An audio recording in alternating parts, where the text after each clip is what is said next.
તો આ તરફ રાજકોટથી સમાચાર, જ્યાં રાજકોટમાં વિદેશી વિદ્યાર્થીઓનો ત્રાસ સામે આવ્યો છે। શહેરના મોરબી રોડ પર આવેલા રતનપર ગામમાં હંગામો મચાવ્યો છે। નોંધનીય છે કે આફ્રિકન વિદ્યાર્થીઓ સાથે ગ્રામજનોને બોલાચાલી થઈ।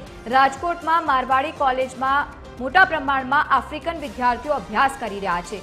રતનપર ગામમાં કેટલાક વિદ્યાર્થીઓ રૂમ ભાડે રાખીને રહે છે।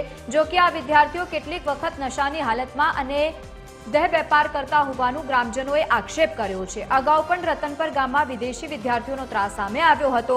ગ્રામજનો અને વિદ્યાર્થીઓ વચ્ચે માથાકૂટ પણ સર્જાઈ।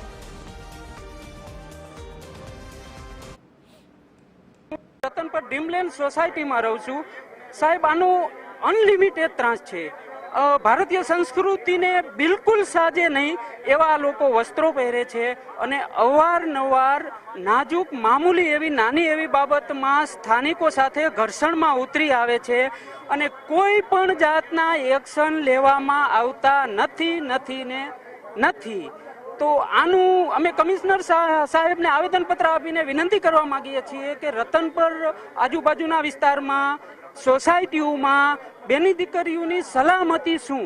કાલે સવારે કાંઈ પણ થશે તો એની જિમ્મેદાર કોણ છે? એમ કોલેજના બધા આફ્રિકન સ્ટુડન્ટો દારૂ, ગાંજો, ચરસ એવા બધા કેફીર પદાર્થના વ્યસન ઓલા નશા કરીને એ લોકો ન્યુસન્સ ફેલાવે છે અને આ રેસિડેન્ટ એરિયામાં કોમર્શિયલ જેવો યુઝ થાય છે।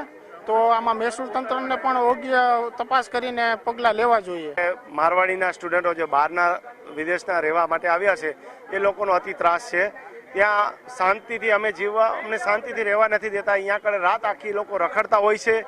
છોકરા છોકરીઓ ટૂંકા કપડાં પહેરી અને જેમાં એમ નશા કરતા હોય છે અને જેમાં એમ આખી રાત રખડતા હોય છે। અમારા દીકરા દીકરીઓ અમારા અહીંયા આગળ રહેતા હોય તો એમને આ બધું જોઈ એક જ રૂમની અંદર દીકરા દીકરીઓ આપણા બધા એમના મારવાડીના સ્ટુડન્ટો બહારના રાજ્યના બહારના દેશના બધા એમને રખડતા હોય છે અને અમારી સાથે દુર્વ્યવહાર કરે છે।